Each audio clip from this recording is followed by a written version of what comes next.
검찰이 유동규 씨에게 뺐던 배임 혐의를 추가 기소했고요.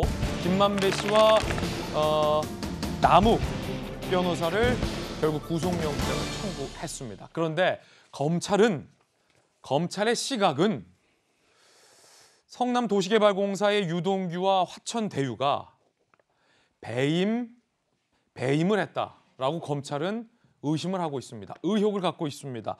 유동규 씨에 대해서 검찰이 배임 혐의를 결국 추가 기소했는데 어떤 내용인지 바로 살펴보겠습니다. 자, 여기서 이재명 후보와 검찰의 생각이 엇갈리는 겁니다. 이재명 후보는 배임 혐의에 대해서 특히나 유동규 씨의 배임 혐의조차 부인하고 있는 상황입니다. 인정할 수 없다라는 입장인데 문재인 정부의 검찰은 이재명 후보가 설계한 대장동 개발의 수익 개발 구조가 배임 혐의가 있다라고 유동규 씨를 기소한 겁니다. 생각이 엇갈리고 있어요. 검찰 최소 651억 원의 배당 이익과 상당한 시행 이익을 특정 민간업체가 취득하게 하여 성남도시개발공사에게 손해를 가했다. 공모 지침을 결탁해 그 업체가 우선 협상자로 선정되도록 배점을 조정했다. 화천대유에게 유리하게 사업을 설계해 성남도시개발공사 이익의 수익을 모두 몰아줬다. 검찰은 651억 플러스 알파 배임죄를 포함해서 유동규 씨를 추가 기소했습니다. 검찰이 그때 당시 배임 혐의를 빼면서 맹탕 수사, 맹탕 기소라는 비판이 있었는데 결국 유동규 씨에 대해서 다시 배임 혐의를 추가한 겁니다. 검찰 출신의 변호사 김광선 변호사님 나오셨습니다. 네. 자, 김 변호사님 어서 오세요. 네. 검찰이 지금 이 유동규 씨의 배임 혐의를 설명하는 요건이 크게 세 가지예요. 651억의 배당 이익과 상당한 시행 이익을 몰아줬다. 공모 지침을 결탁해서 조작했다. 모든 수익을 화천대유에게 유리하게 몰아줬다. 자, 이거 어떤 뜻입니까? 일단 우리가 이제 배임에 대해서 이제 성남 시민에게 이제 손해를 가했다. 이건 배임이다. 이렇게 추상적으로만 얘기를 해왔잖아요. 그런데 이번 영장 범죄 사실이 굉장히 구체적으로 잘 적시가 돼 있다. 그래서 왜 이게 배임인지 그러면 이 화천대유가 지금 민간 개발업자로 선정되기 직전부터 그다음에 선정되고 그 이후에 이제 수익 배분 구조 이런 거에 대해서 어떤 식으로 서로 공모했는지가 영장에 굉장히 잘 나와 있어요. 네. 그래서 공모 지침 관련한 것도 다 이미 짜고 했었고 그다음에 화천대유가 우선 협상으로 지정되기 위해서 배점까지 조정을 했다는 거예요. 그리고 또 유리하게 사업 설계를 해주기 위해서 뭐 시행이익이랄지 분양 이익 이런 것들을 다 몰아주는 방향으로 이루어졌다. 그래서 구속영장 범죄 사실을 보면 굉장히 검찰이 생각보다는 굉장히 수사를 잘했다 이런 생각이 듭니다. 그런데 이제 남아있는 과제가 있는 거죠. 그러면 사실 좀 약간 아쉬운 점이 있다 보면 왜 구속영장 처음에 범죄 사실을 뭐 1,700~800억 배임 액수를 이렇게 정했다가 왜 651억 원에 플러스 알파로 했느냐. 이제 이 부분이 이제 추후에 좀 검찰 수사 결과 발표를 하면서 좀 해명을 해야 할 부분이다 이렇게 보고요.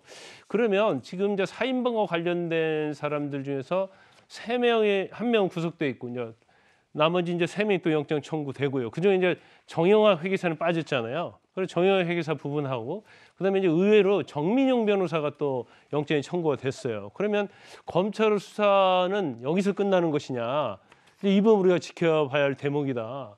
그리고 이렇게까지 사업 구조 시스템이랄지 이런 것들이 나왔고 또 성남도시개발공사에서도 이걸 배임죄라고 명확히 얘기를 했잖아요. 그렇기 때문에 이후에 어떤 수사의 방향이 과연 이재명 지사를 향할 것인지 아니면 여기서 수사를 마무리할 것인지 이게 이제 검찰의 어떤 우리가 주목을 가지고 지켜봐야 할 대목이다 이렇게 봅니다. 그렇군요. 김광선 변호사님의 생각 들어봤습니다. 자, 한 언론 보도에 따르면 검찰이 이재명 후보에 대해서는 배임 혐의를 아예 제외했다라는 한 언론 보도의 관측도 나왔는데 함께 보시죠. 자, 조선일보 보도에 따르면 서울중앙지검 수사팀은 공직자의 정책적 판단에 있어서 사익 추구 행위가 없으면 배임죄 인정이 쉽지 않다라고 결론을 내렸다라는 관측을 조선일보는 보도하고 있습니다. 이 보도가 맞다면이라는 전제 하에입니다. 정확하게 검찰이 저렇게 결론을 내린 것인지 여부는 확실치 않다라는 말씀 분명히 드립니다. 일선의 한 검사는 부동산 업자들에게 이익을 몰아준 걸 국가 정책 판단과 비교하는 건 어불성설이다. 유 씨는 배임인데 이재명 후보가 아니라고 분류하는 것도 말이 안 된다. 조선일보는 보도하고 있고요.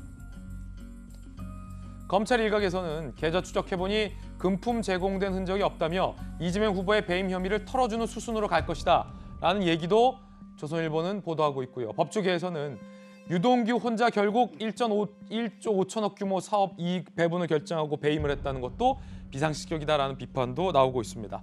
천하람 변호사님은 어떻게 보십니까? 네, 저기 마지막 얘기가 핵심적이죠. 그러니까 유동규 씨가 일반적인 산하기관 직원이 아니었다는 건 알겠습니다. 굉장히 측근이죠. 여러 가지 보도들이 많이 나오고 있습니다. 출근 시간도 제대로 지키지 않았다. 3급의 고위직 직원인데 무슨 어떤 출입 발권을 하는 업무에 말도 안 되는 업무에 투입을 했다.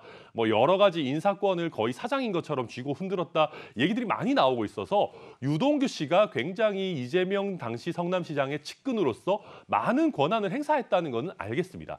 그렇다고 하더라도 유동규 씨가 혼자서 1조 5천억 규모의 사업을 다 좌지우지했다라고 하는 것은 굉장히 이해하기 어려운 부분이거든요.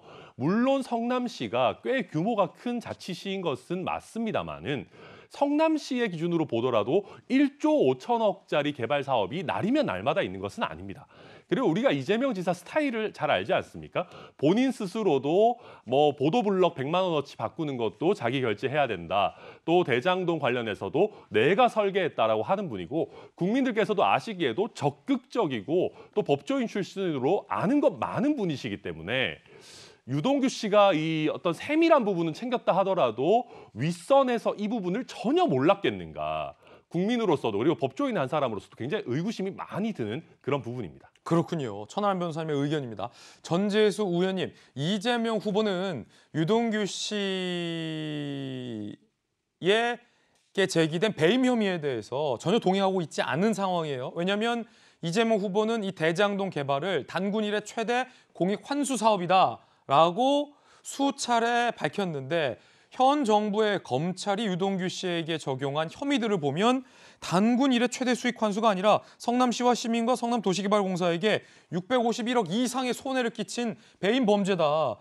어떻게 이렇게 시각이 다를 수 있죠? 그러니까 지금 현재까지 대장동 부동산 개발 사업을 통해 가지고 추정되는 개발 이익이 지금 한 8,800억 정도 됩니다. 예. 지금 현재까지. 물론 이제 일부 남아 있는 아파트 분양 수익 등등이 이제 더해져야 되겠는데 현재까지는 그렇습니다. 그럼 8,800억 정도 부동산 개발 사업을 통해서 지금 성남시가 확보한 성남시의 몫이 5,500억입니다. 그렇기 때문에 부동산 업자들에게 모든 이익을 전부 다 몰아주려고 했다라고 이제 이야기하는 것은 그야말로 이제 정치적 공격이고 좀 과한 측면이 있다는 말씀을 드립니다. 이 검찰의 배임 혐의 적용에 대해서는 어떻게 보십니까? 그래서 이제 기본적으로 이제 유동규 씨가 성남도시공사의 간부 직원으로서 말하자면 김만배, 남욱 변호사 등 민간 개발업자들과 한 통속이 된 겁니다. 그런 측면에서 이제 유동규 씨와 관련한 그 민간 개발업자들은 이제 지금 수사가 한참 진행 중인데 수사와 기소 그리고 재판을 통해서 이 범죄는 명백하게 밝혀져야 된다. 다만 수사가 조금 아쉬운 것은 돈 받은 사람들에 대한 수사로 나아가야 됩니다. 그러니까 곽상도 의원 아들이 50억을 받았고 그다음에 원유철 국민의힘 전 원내대표도 고문으로 재직을 하면서 급여를 받았지 않습니까? 이 사람들이 돈을 받고서 과연 무슨 역할을 했는지 그리고 이분들이 예를 들면은 하나은행 컨소시엄 같은 경우는 비율대로만 이익을 가져가고 그걸로 전부 다 발을 다 뺐거든요. 그럼 그 사이에서 무슨 역할을 했는지 그리고 이제 유동규 수사가 얼추 마무리가 되기 때문에 돈 받은 사람들에 대한 수사로 나아가야 된다. 그리고 그것은 굉장히 간단합니다. 김만배, 남욱 이런 사람들이 1,000억이 넘는 배당금을 받았거든요. 그러면은 이 배당금을 받은 계좌번호가 있을 거 아닙니까? 그리고 계좌 추적을 통해서 이 돈이 또 어떻게 갔는지 그리고 돈 받은 사람들이 과연 이 대장동 부동산 개발 사업에서 무슨 역할을 했는지 이쪽으로 이제 검찰 수사가 좀 나아가야 된다. 그렇군요. 이렇게 생각을 합니다.